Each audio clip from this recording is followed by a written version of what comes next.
አዳም ወዴት ነህ ያልከኝ በፍቅር ድምጽ ፈለከኝ። ብዙዎቻችን እድላችን ስለተወሰደ ነው ደቀን የምንኖረው። ከፍ ማንገው ወይን ዕውቀታችን ወይን ያለን የጸጋ ወይን ያለን ችሎታ ተይዞብን ነው በመተት በድግምት። መቼ ነው ያን የምናውቀው? ስንቀጠቀጥ እድሌን ያዝክ ሕይወቴን ያዝክ በሕይወቴ ዘመን ላይ የቆምክ መተት በእድሌ ላይ የቆምክ መተት ተይዛግ በቅድስት ሥላሴ ስም ሕይወቴን ንቀቅ እድሌን ንቀቅ እያልን ስንቀጠቅጠው የዛን ጊዜ ነው የሚወጣው። ካልቀጠቀጥ ነው እንዲሁ ነው የምንኖረው። እንዲሁ እንደቆምን ሕይወታችን እንደቆምን እንኖራለን። ምንም አይነት እንቅስቃሴ አናደርግም። ችሎታ አለን፣ ዕውቀት አለን፣ ምንም ማድረግ እንችላለን፣ ብቃት አለን፣ ግን ምንም ማድረግ አንችልም። ታስረናል።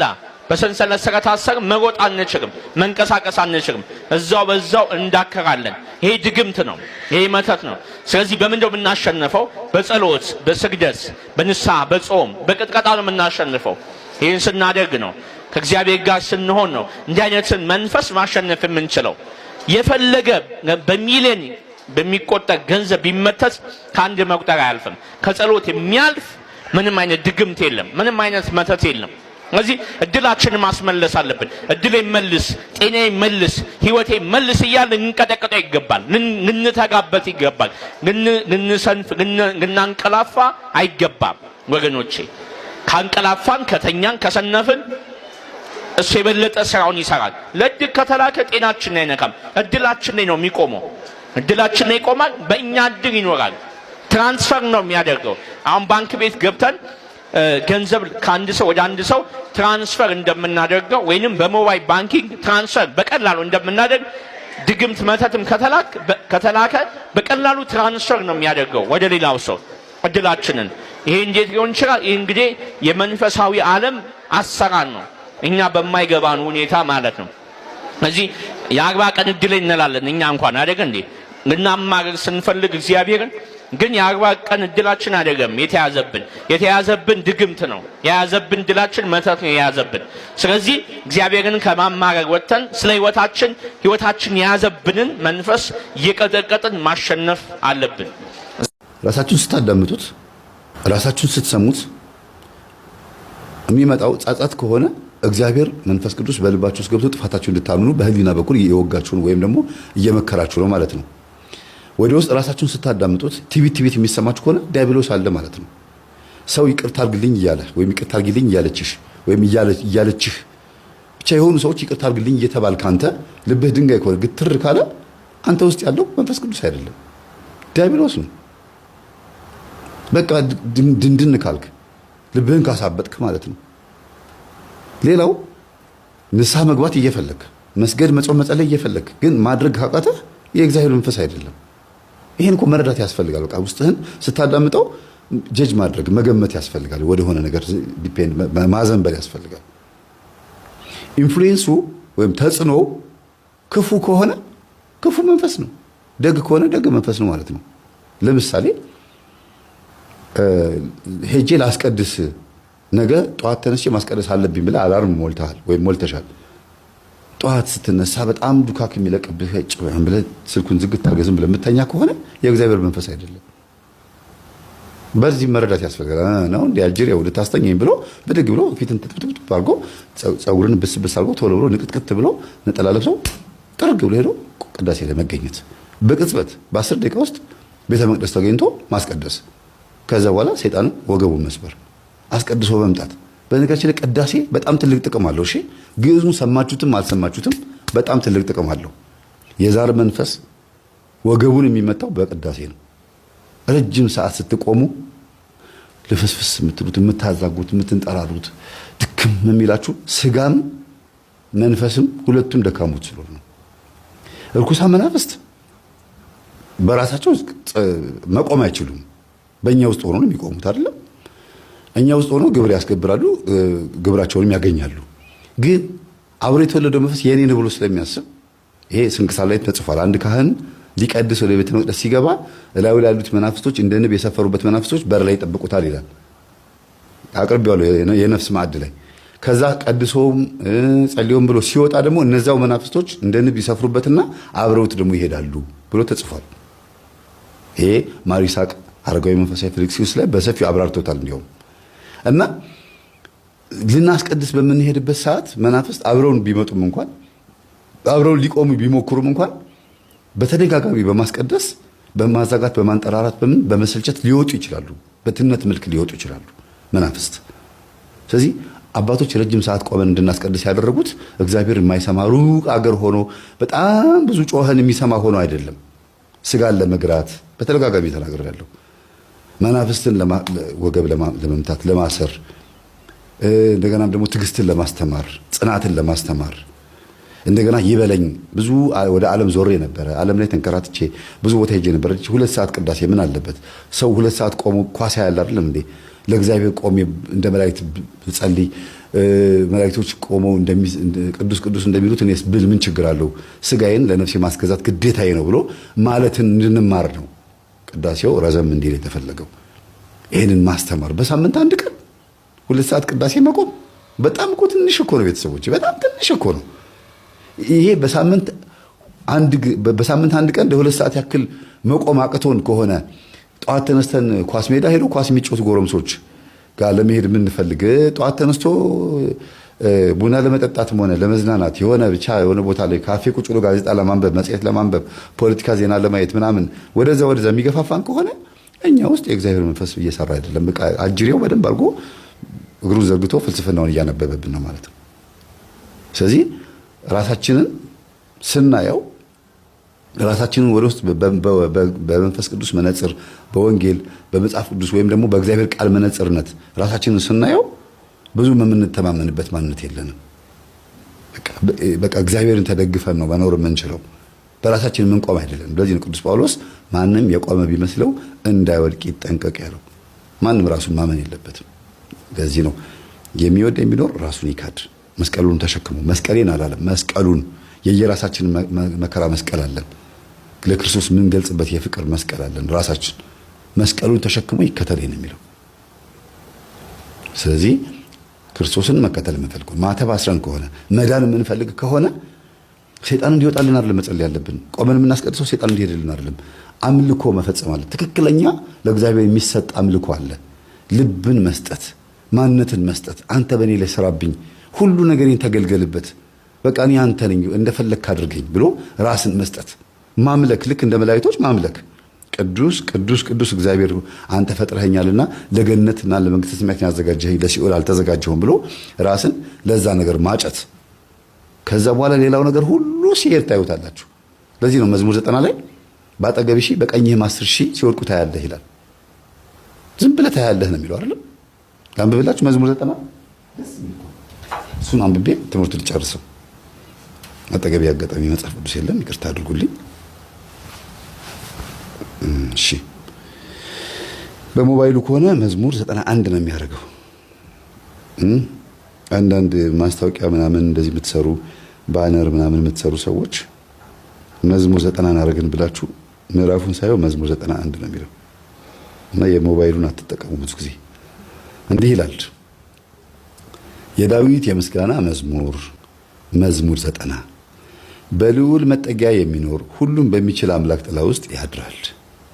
እግዚአብሔርን አንተ መታመኛዬ ነህ እለዋለሁ። አምላኬና መሸሸጊያዬ ነው፣ በእርሱም እታመናለሁ። እርሱም ከአዳኝ ወጥመድ ከሚያስደነግጥ ነገርም ያድንሃልና፣ በላባዎቹም ይጋርድሃል፣ በክንፎቹም በታች ትተማመናለህ። እውነት እንደ ጋሻ ይከብብሃል፣ ከሌሊት ግርማ፣ በቀን ከሚበር ፍላጻ፣ በጨለማ ከሚሄድ ክፉ ነገር፣ ከአደጋና ከቀትር ጋኔን አትፈራም። በአጠገብህም 1000 በቀኝህም 10,000 ይወድቃሉ፣ ወደ አንተ ግን አይቀርቡም።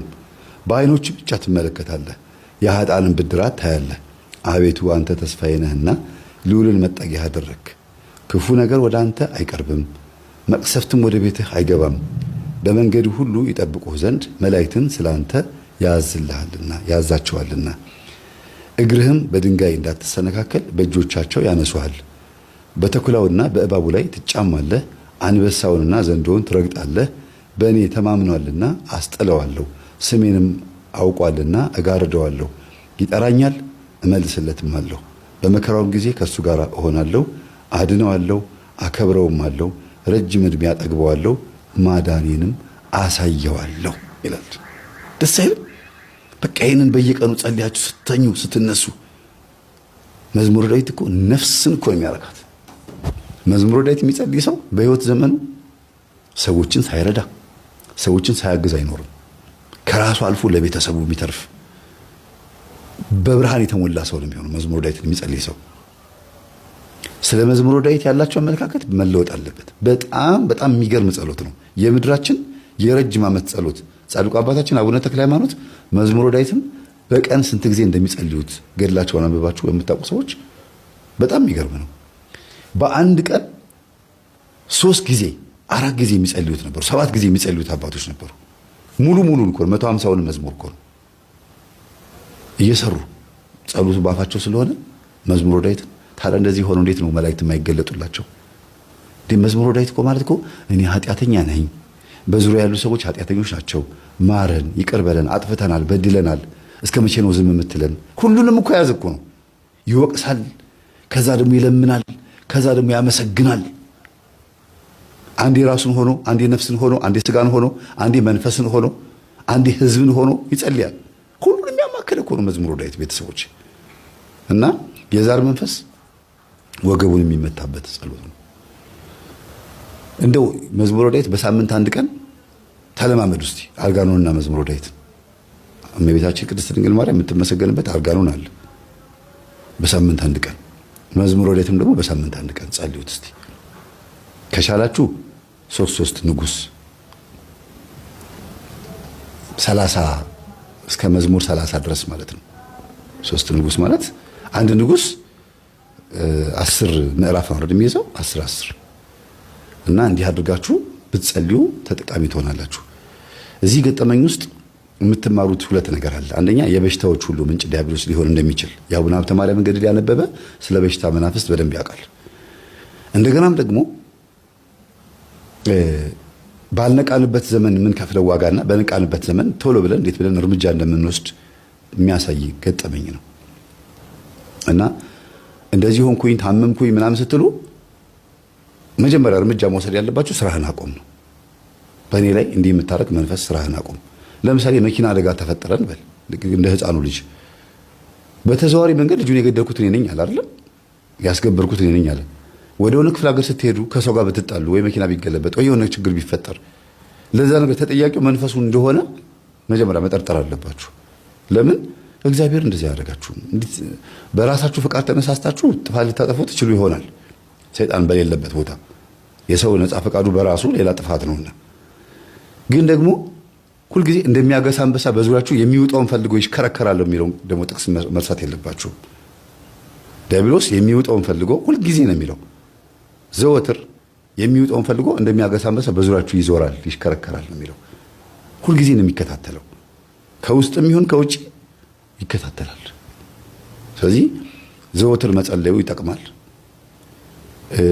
እናንተ ላይ ሆኖ በሽታ ባይፈጠር በሽታ ሊሆን የሚችል አደጋ ሊያመጣ ይችላል። እግር ሊያሰብር ይችላል። መጥቶ የሚላተማችሁ እናንተ ባትላተሙ ሄዳችሁ የሚላተማችሁ አይጠፋም። የሚጣላችሁ ጸበኛ የሚሆናችሁ ሰው አይጠፋም። እና ሁሉ ነገር መመለስ ያለባችሁ በመንፈሳዊ መንገድ ነው። ይቅርታ አጥፍቻለሁ፣ እግዚአብሔር ልቦና ይስጠን ሁላችንም። ከሆነ ነገር ሽሽት መጋፈጥ አያስፈልግም። እንደዚህ መፋለም ምናምን አያስፈልግም። ከምን እንደመጣ መረዳት። ኢየሱስ ክርስቶስ ይላል ማቴዎስ ወንጌል ላይ በሰው ልብ ውስጥ ያለውን ያውቅ ነበርና አይተማመናቸውም ነበር አይደል የሚለው። ለዚህ ነው ዛር መንፈስ የሌለበት የለም እንለው። እንግዲህ አስቡት፣ መጽሐፍ ቅዱስ የሚናገረው በሰው ልብ ውስጥ ያለውን ያውቅ ነበርና አይተማመናቸውም ነበር። ማን እንደሚያዋራቸው ያውቃል። አይደለም አይሁዳውያን ጌታን የሚፋለሙት እና የሚከራከሩት የሚገዳደሩት ቀርቶ የራሱ ደቀ መዝሙር ሐዋርያው ቅዱስ ጴጥሮስ እንኳን ጌታ ሆይ አትሙትብን፣ ጌታ ሆይ አትሰቀልብን እያለ ከኋላ ሲከተለው ሂድ አንተ ሰይጣን ብሎ ጴጥሮስ ውስጥ ያለውን ሰይጣን ነው የገሰጸው። አብሮት እያለ እንኳን ቅዱስ ጴጥሮስ ከጌታ ጋር እያለ እንኳን ጴጥሮስ ውስጥ ያለው መንፈስ ያወራ ነበር። አትሙትብን፣ አትሰቀልብን ይላል። ለምን? ጌታ በመሞቱ በመሰቀሉ ከሙታን መካከል በመነሳቱ የምናገኘው ጥቅም ስላለ ሰይጣን ይህን ስለተረዳ በጴጥሮስ ላይ ሆኖ አትሙትብን ይላል። ሂድ አንተ ሰይጣን የሰውን እንጂ የእግዚአብሔርን አታስብምና አለው ይላል። ያወራው ጴጥሮስ ነው። ለምን ሂድ አንተ ሰይጣን አለው ሲባል ከጌታ ጋር እንኳን ሆኖ አብሮ ሆኖ እንኳን ጴጥሮስ በሰይጣን አንደበት ያወራበት ጊዜ ነበር። ስንፍና የተገኘበት ጊዜ ነበር። ይሁዳን ተመልከቱት። ልክ ቅዱስ ቁርባኑን ሲቀበል ይላል ሰይጣን ገባበት ይላል። ቅዱስ ቁርባን ስንቀበል ሰይጣን ይገባል እንዴ? አይገባም። ግን እንዴት እንደዛ ተብሎ ተጻፈ? ሳይገባውና ሳይገባው በድፍረት ስለተቀበለ በምሴተ ሐሙስ ጌታን ለመሸጥ እዛ ተደራድሮ ይሁዳ እዚህ ጋር መጥቶ ደግሞ ሲያቆርባቸው ሐዋርያትን ስለናንተ የሚቆረሰው ስጋዬ ነው፣ ስለናንተ የሚፈሰው ደሜ ነው፣ እንኩ ብሉ ጠጡ ብሎ ሲሰጣቸው በድፍረት ተቀብሎ በላ። ያን ጊዜ ሐዋርያት ላይ ገባ አይልም። ጴጥሮስ ላይ እንኳን ገባ አላለም። ያኔ በሰይጣን አንደበት የተናገረው ጴጥሮስ እንኳን ያን ጊዜ ገባበት አልተባለም። ማንም ላይ ገባ አልተባለም። ይሁዳ ላይ ግን ሰይጣን ያን ጊዜ ገባበት፣ ተነስቶም ወጣ ነው የሚለው። ሰይጣን በምን ሰዓት እንዴት ብሎ እንደሚገባ ያውቃል፣ ማ ላይ እንደሚገባ ያውቃል። ስለዚህ ትህትና ሰይጣን እኛ ላይ እንዳይገባ ያደርገዋል። ድፍረት ደግሞ ይሄ መንፈሳዊ ቦታዎች ላይ መዳፈር ደግሞ ሰይጣን እንዲገባ ያደርገዋል እኛ ውስጥ። ለዚህ ነው ቤተ መቅደስ የሚያገለግሉ አገልጋዮች ሲዳፈሩት ሰይጣን ገብቶባቸው መከራ ውስጥ የሚገቡት፣ መከራቸውን የሚያዩት። ከምዕመናን እኩል ፋርማሲ ተሰልፈው መስቀል ይዘው ኪኒን የሚወጡ አባቶች የበዙት እኮ በዚህ ምክንያት ነው፣ ስለሚዳፈሩት ነው። አስቡት፣ የይሁዳን አስቡት። ይሁዳ ምንድን ያደረገው? ከጌታ ጋር ተቀምጦ ከሐዋርያት ጋር ተቀምጦ በድፍረት ስጋው ደግሞ ሲቀበል ሰይጣን ገባበት ነው የሚለው። እንዴት ያ ስጋው ደግሞ አላቃጠለውም ሲባል ህይወትነቱ ተነስቷል። የስጋው ደግሞ የዛ የህብስቱ ህይወትነቱ ተነስቶ ለሌሎች ላለው ተጨምሮለታል። ከይሁዳ ደግሞ ተወሰደበት ማለት ነው። እና ድፍረት አንዳንድ ጊዜ ጸጋን ያስነጥቃል። ትህትና ያስፈልጋል። መዳፈር ሽበትን እንኳን ማክበር ያስፈልጋል። እና በተቻለ መጠን ትልቅ ከሆናችሁ በኋላ ካረጃችሁን አባቶች ካህናት ወይም ደግሞ አረጋውያን ሽማግሌዎች ትልቅ ከሆናችሁ በኋላ የህፃን ነገር ባይገኝባችሁ፣ ግትርነት፣ እልከኝነት ባይገኝባችሁ፣ ትዕቢት፣ ራስን ማኮፈስ፣ ከንቱ ውዳሴ ወይም ደግሞ ጠብረር ማለት ባይገኝባችሁ ትህትና ቢኖር። ለምን? የእግዚአብሔር መንፈስ የሚጠራው ትህትና ብቻ ስለሆነ ነው። ለዚህ ነው በሰው ውስጥ ያለውን ያውቅ ነበርና አይተማመናቸውም ነበር ተብሎ የተጻፈው። ቀጥታ ነው፣ ቃል በቃል የተናገረው ቅዱስ ማቴዎስ። ኢየሱስ ክርስቶስ በሰው ልብ ውስጥ ያለውን ያውቅ ነበርና ይሸሻቸው ነበር፣ አይተማመናቸውም ነበር። ሊይዙት ሲሉ ተሰወራቸውና ወጣ ነው የሚለው እንጂ እንዴ ፍንግል አድርጎ ሊያባራቸው ይችላል እኮ አይደል እንዴ? መተው ለምን እንደዚህ ነው ተናገርክ? አንተ እንዴት ራስን ከአምላክ እኩል ታደርጋለህ? ብለው ሊይዙት ሊወግሩት ሲሉ ከጠገባቸው ተሰውሮ ሄደ ነው የሚለው። ለምን? በውስጣቸው ያለውን ያውቅ ነበርና ጊዜውም ገና ነበርና። ስለዚህ በሰው ልብ ውስጥ ያለው ከባድ ስለሆነ ጸበኛ ሆኖ የሆነ ሰው ሲመጣባቸው ወይም ሴት ወይም ሚስትህን እንደ ነበልባል ስትሆንብህ ወይም ባልሽ አደገኛ ሲሆንብሽ ወይም ደግሞ ከባድ የሆነ ጸብ ሲመጣ የሆነ ሰበር ማለት ያስፈልጋል። ይቅርታ አጥፍቼ ከሆነ ይቅርታ፣ በቃ ነገሩን ትጉት እናድርገው እንጂ ወገብ ታጥቆ ደስ ዋሳ ሰራልሻለሁ ምናምን ስትሉ በቃ ከባድ ነው የሚሆነው። ያ ቦታ ላይ አጅሬው በደንብ ነው የሚጨፍረው። ሽሽትም ሽሹን ያለው ክርስቶስ። ይቺ ሽሹ የምትለው ቃላት እንዴት ደስ እንደምትለኝ። በዚህኛው ከተማ ፈተና ሲያደርሱባችሁ ወደዛኛው ከተማ ሽሹን ያለው ከክፉ ነገር ሁሌ መሸሽ ነው። ስብርማ አባቶችን ያዋቸው እስቲ መነኮሳት፣ አንዳንዶቹ እንደው መናንያን አባቶች ከከተማ በጉዞ መልክ በንግስ ጊዜ ህዝብ ሲመጣባቸው ድብቅ ይላሉ፣ ይሸሻሉ፣ ይገባሉ። አባት እንደዚህ የሚባሉ አባት ነበሩ ሲባል አይ እነሱ እኮ በዚህ ሰዓት አይገኙም። መሸሽ ነው። ምን አብሮ ከሰው ጋር አብሮ የሚመጣውን ነገር ያውቁታል። እና ብዙ ነገር ይዘንባቸው ነው የምንሄደው፣ በጣም ብዙ ነገር። እና አንዳንዴ ጥንቃቄ ያስፈልጋል። ራሳችን ብዙ አንመነው። እሺ ራሳችሁን ፍሩት። ይሸውዳል፣ የሆነ ሰዓት ላይ የስጋ ፍቃድ ይሸውዳል ይላል መጽሐፍ ቅዱስም። ቅዱስ ማቴዎስ ሲናገር ስጋ ደካማ ነው፣ መንፈስ ግን ሁልጊዜ ብርቱ ናት፣ ንቁ ናት ይላል። ነፍስ ግን ሁልጊዜ ንቁ ናት ይላል። እና ስጋ ደካማ ሆኖ ሊጥለን ይችላል።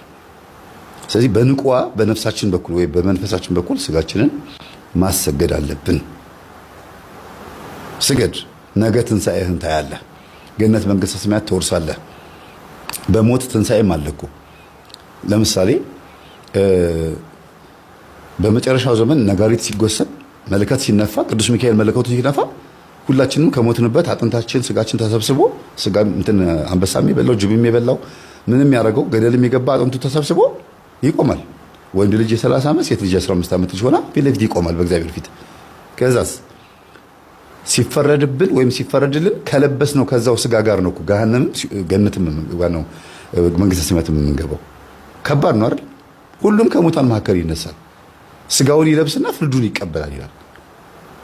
እና ይሄ ስጋ ዛሬ ሲሰግድ ስገድ ስትሉት ነገ ትንሣኤህን እንድታይ ነው።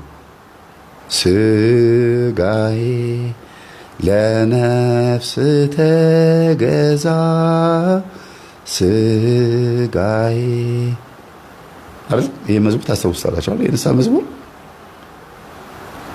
እና በትንሣኤ ጊዜ ስጋ ከሞተበት ከፈረሰበት ከበሰበሰበት ተነስቶ ነፍስን መዋሃዱ ስለማይቀር ዛሬ ይፍጋ፣ ዛሬ ይልፋ፣ ይክሳ። ከፈለገ ዛሬ ነፍስ እንደፈለገች ታርገው፣ ትዘዘው። ተራራ ይውጣ፣ ገደላ ገደል ይውረድ፣ ለጌታ ስገድ ትበለው፣ ይጹም። ስጋ ይንገላታ፣ ችግር የለው። ዛሬ ላይ ትንሽ ናት። ድንገት እኮ ልንሞትም እንችላለን። አፈር ሆኖ ሊበሰብስ ይችላል፣ ግን በስብሶ አይቀርም፣ ይነሳል። ሳይሰግድ ከሞተ ያው ነው፣ በሞት ነው የሚነሳው። ለሐሳር ይነሳል። ሰግዶ ከሞተ ደግሞ በመጨረሻው ዘመን ደግሞ ወደ መንግስተ ሰማያት ከዚሁ ስጋችን ጋር እኮ ነው። ሽሮ በርበሬ አያስፈልገውም፣ ህመም አያውቀውም፣ እንቅልፍ አያውቀውም፣ ድካም አያውቀውም። ግን ስጋ ሆኖ ይነሳል። ነፍስን ይዋሃዳትና እንደዚሁ እንዳለን መንግስተ ሰማያት ላይ ስናመሰግን እንኖራለን። ደስ አይልም? ይሄ እድል አይደለም? ትልቅ እድል እኮ ነው ቤተሰቦች። እንደዚሁ እንዳለን እኮ ነው። የሆነ በመንፈስ ብቻ አይደለም እኮ ይሄው ስጋችን፣ ይሄ እኛ የምታውቁት ስጋችሁ ምናልባትም አፍሪካ ስለምንኖር ጥቁር የሆነው ቆዳችን በመንፈስ ያኔ ስንነሳ ምን አይነት ቆዳ ይዘን እንደምንነሳ አናቅም ይሆናል። አፍሪካ ስለምንኖር ጥቁር፣ አውሮፓ ውስጥ ያሉ ሰዎች ነጭ ሆነው አሁን እየኖርን ነው። ልክ የልብስ ቅማልና የፀጉር ቅማል ማለት ነው። የፀጉር ቅማል ለፀሐይ ቅርብ ስለሆነ ጥቁር ነው። የልብስ ቅማል ደግሞ ከፀሐይ የራቀ ስለሆነ ነጭ ነው አይደል? መቼም ቅማል አይታችሁ የምታውቁ ሰዎች አይቻላቅም እንዳትሉ። ምን አይነት ነው መልኩ? ምናልባት አይታችሁ የማታውቁ የሀብታም ልጆች ካላችሁ ቅማል ብላችሁ ሰርች አድርጉ። እንግዲህ ምን ይደረግ እና አፍሪካ ውስጥ ያለን ሰዎች ቆዳችን ጥቁር ቢሆንም በምጽአት ጊዜ በምንነሳበት ጊዜ ምን ቆዳ ይዘን እንደምንነሳ ባይታወቅም ግን አምሮብን እንደምንነሳ ይታወቃል። ውብ ሆነን ይሄ የምናየው ስጋችን፣ ይሄ የምናየው ማንነታችን። አንድ እንዲያውም አካል ጉዳተኛ ምን አለችኝ? በዳግም ምጽአት ጊዜ ስነሳ እንደዚሁ ሽባ ሆኜ ነው የምነሳው አለችኝ። አይደለም፣ የነፍስሽን ይሄ በዚህ በምድር ላይ ትኖሪበት በነበረበት ሰዓት አካል ጉዳተኛ ሆነሽ እንደነበርሽው አይደለም ያለሽው። ያን ጊዜ ስትነሽ ሙሉ አካል ይዘሽ ነው የምትነሺው። ጎባጣውም አይነ ስውሩም ሁሉም ሙሉ ሆኖ ነው የሚነሳው። ሙሉ ለምን? በስጋ በሽታ ምክንያት በምግብ በተለያዩ አይነት የምግብ እጥረቶች ወይም ደግሞ በመናፍስት በዛር መንፈስ ምክንያት ስጋችን ብዙ ቅርጽ ሊይዝ ይችላል። ብዙ አይነት ዲፎርም አንሼፕድ ሊኖር ይችላል፣ ወይም ደግሞ ቅርጽ አልባ ሊሆን ይችላል። ግን በምጽአት ጊዜ እንደዛ አይደለም እና አምሮብን ነው የምንነሳው። ግን ደግሞ ሁሩ እምኔ ከኔ ሂዱ የሚባሉም ደግሞ አሉ። በጎቼ በቀኝ የሚባሉም ደግሞ አሉ እና ከየትኛው ወገን እንደሆነ ስለማይታወቅ ያንኑ እግዚአብሔር በሚያቀን መልካችን ነው የምንነሳው ብዬ ነገርኳት። እና ምንድነው እውነት እግዚአብሔር ደግና ቸር አምላክ ነው። የማንንም ሞት አይፈልግም፣ የማንንም ሲኦል መግባት አይፈልግም። ግን በፍቃዳችን ወደን ፈቅደን ሲኦል መግባት የምንፈልግ ከሆነ መንገዱ ክፍት ነው። ውሃና እሳት ቀርቦልሃል፣ ወደ ፈለግከው ግባ ነው። እና ስጋችንን አሁን ብናስገዛው ጥሩ ነው። ጠንቋይ ቤት ስንት ዓመት ሙሉ ተካደመ፣ ደብተራ ጋር ስንት ዓመት ተሮጠ፣ ለስጋ ፈቃዳችን፣ ለዝሙት፣ ለጭፈራ፣ ለተለያየ አይነት ፍላጎቶቻችን ስንት ዓመት ስንት ቦታ ሮጥን። በቃ በሉት ስጋችሁ። አረ በቃ አሁን ለእግዚአብሔር ሰግጄ ልሙት። ለምን ነገ ፍንችር አልልም? ለምን እየሰገድኩኝ 40 ዓመት ተርቤ ተጠምቼ አልኖርም? በቃ እግዚአብሔር የፈቀደውን ከዚህ በኋላ እኖራለሁ። ስንት ዓመት ይሁን እንደፈለግኩ ሆንኩኝ። ከዚህ በኋላ ያለውን ግን እሱ ይፍቀድ ነው የሚባለው። በስተርጅና አርጅተው ኩል የሚኳሉ ቅንድባቸው የሚቀነደቡ አርጅተውም ሜካፕ የሚቀቡ ሊፕስቲክ ተቀብተው ዊግ አድርገው በጣም ሽማግሌ ሆነው 30 ማነው 60 ዓመት 70 ዓመት ሆነው ሴቶችም ወንዶችም ሴቶች ላይ ይብሳል እንደው በቃ ታይት አድርገው ምናምን በየመንገዱ ሲሄዱ ሳይ አፍራለሁ። አንዳንድ ጊዜ እንደው በቃ በቃኝ የሚሉበት ጊዜ የለም እንዴ? አሁን በዚህ እድሜ ምን ሊያመጡ ነው ይሄን ታይት የሚለብሱት እላለሁ። በጣም የሚያሳዝኑ ነጮች አንድ ጊዜ ለይቶላቸዋል። አሕዛብ ናቸው። ሃይማኖት ያለን እኛ እናቶች በስተርጅና እንደዛ የምትኳኳሉት ምን ለማምጣት ነው? ያለውን በጸጋ ትቀበሉትም። ጸጉርን ሂና ከመቀባት ወይም ደግሞ እንደው ሽበትን መከራውን ከማሳየት በጸጋ መቀበል እኮ ምን ችግር የለውም። በቃ የሆነ ጊዜ ኖር ያለው ይበቃል። አሁን ደግሞ ሲራሴን ለእግዚአብሔር ልስጥ ነው የሚባለው። ቆራቢ ሆነው ውስኪ የሚጠጡ እናቶች አውቃለሁ። እኔ በቅርበት ማቃቸው እዚሁ ጨርሰው ያልመጡ ማለት ነው። እንደው ቤተሰቦቻቸው ሲጨቀጭቋቸው ጭቅጭቅ ሲያደርጓቸው ቆራቢ ናቸው፣ ግን ደግሞ አንዳንድ ጊዜ ፋ ያደርጓታል። ከዛ ደግሞ ይዘባርቃሉ፣ ይቀባጠራሉ። ፈጽሞ መመለስ ነው በቃ። ወደ አልኮልም መመለስ አያስፈልግም። በስተርጅና አልኮል ምን ያደርጋል? መተው ነው በቃ። እና ስጋን ለነፍስ ማስገዛት፣ ስጋን ለእግዚአብሔር ማንበርከክ የመሰለ ትልቅ ስልጣን የለም። ይሄ እኮ የኛ ስልጣን እኮ ተሰጥቶናል። ስልጣናችን እኮ ነው በቃ። እግዚአብሔር ይችን እድል ሰጥቶናል። ሳንሞት ይችን እድል ሰጥቶናል። ከሞትን በኋላ የለም አለቀ በቃ። ምንም ነገር መመለስ የማይቻልበት ሁኔታ ውስጥ ነው ያለነው ፈቃዱ ካልሆነ በስተቀር።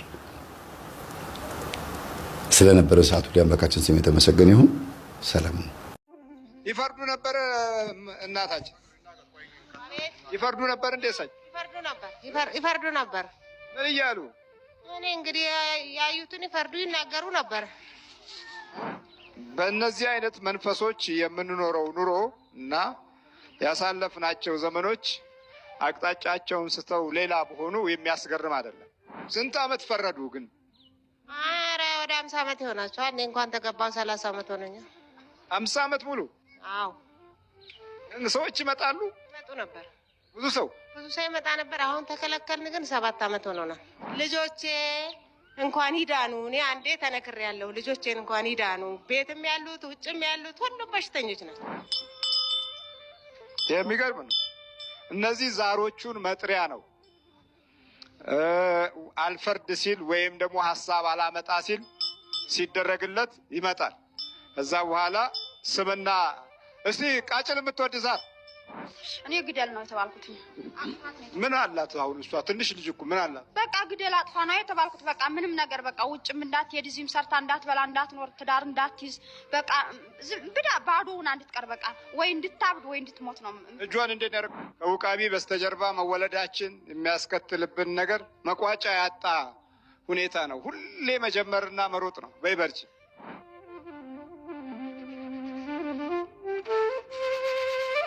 ምንድነው ያመጡት?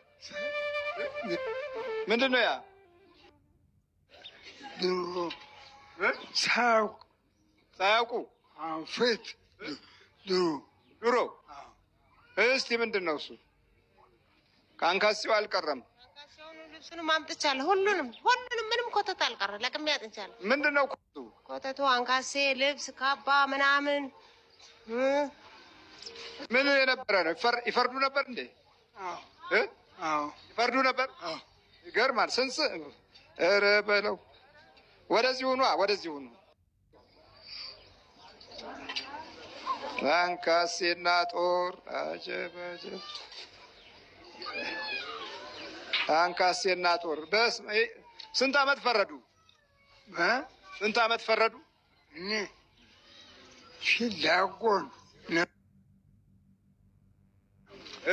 ያውቁ ዝቋላ አተማረ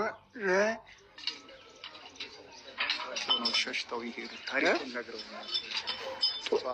እዛም ነበሩ። ኧረ ቃጭል በለው ቃጭል። ዝናሩ አልቀረም። ዝናሩ ሁሉ አልቀረም። ቴሬ በለው። ይሄ እርሶ ነው?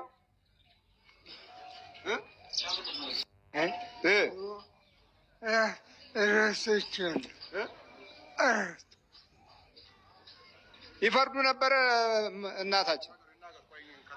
ይፈርዱ ነበር እንዴ? ሳይ ይፈርዱ ነበር። ምን እያሉ? እኔ እንግዲህ ያዩትን ይፈርዱ ይናገሩ ነበር። ይሄ ሁሉ የጩቤ ማዕት ምንድን ነው? ጩቤው ቤት ውስጥ የተቀመጠ ነው። በስመ አብ። መስቀሉም አልቀረም። አንካሴው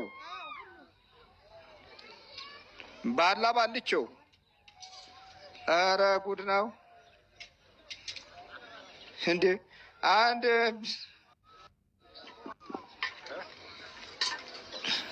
የሚገርም ነው። ሁለት ጦር ነው በአንድ ጦር ላይ ሁለት ጦር። እስቲ አምጣልኝ። ደግሞ ጠቋር ደግሞ መስቀል ይፈልጋል። እሱ ደግሞ ሌላ ነበርኩ። አሁን እየሄደች እየተመላለሰች አንዴ እዛ ወደ ሰላ ድንጋይ በየገዳሙ እየዞረች እያለቀሰች ጭራሽ ሆኖ ባሏንም እሷም ንስሐ አስገባችብኝ። ንስሐ ገባች። ብዙ መንፈሶች ዟሪዎች ናቸው። በመዞር በቃ የሚዳከም ይመስላችኋል፣ ግን አይደለም። በመዞር አይደለም የሚዳከመው፣ እቤት ነው የምታዳክሙት። አንተ ስትዞር እሱ ቤት ነው ያለው። ምን ካንተ ጋር አዞረው? አንተ ገዳም ስትንከራተት እሱ ሰፈር ነው ያለው። ምን ካንተ ጋር አንከራተተው? አስፈላጊም ከሆነ እዛ አብሮ ሄደ ይለማመዳል። የምትጠመቀውን የምታረገው እሱም ዝም ብሎ ይኸው በመዞር ብቻ ብዙ ዋጋ ያለው ነገር ይመስለናል። ለበረከት የምንሄደውና ክፉን ጠላት ለመዋጋት የምንሄደው መካከልም ልዩነት አለው። ለበረከት የምትሄደው መንፈሱን ዝም ብሎ ለማቃጠል ይቃጠል እስቲ ብለህ ነው። ግን ደግሞ ከቤት ስትወጣ አስረኸው ካልወጣህ አብሮህ መሆኑን ካላረጋገጥክ ዝም ብለህ ብትሄድ ደክመህ ዝም ብለህ ትመለሳለህ። መኖሩን መጀመሪያ አብሮህ እንዲሄድ ማዘዝ መቻል አለብህ። እንደዛ ሲሆን ብቻ ነው ድል የምታገኘው። አዳም ወዴት ነህ ያልከኝ በፍቅር ድምፅ ፈለከኝ። አልብሰኛል ነጩን ልብስ እወድሃለሁ ኢየሱስ አከብረሃለሁ ክርስቶስ።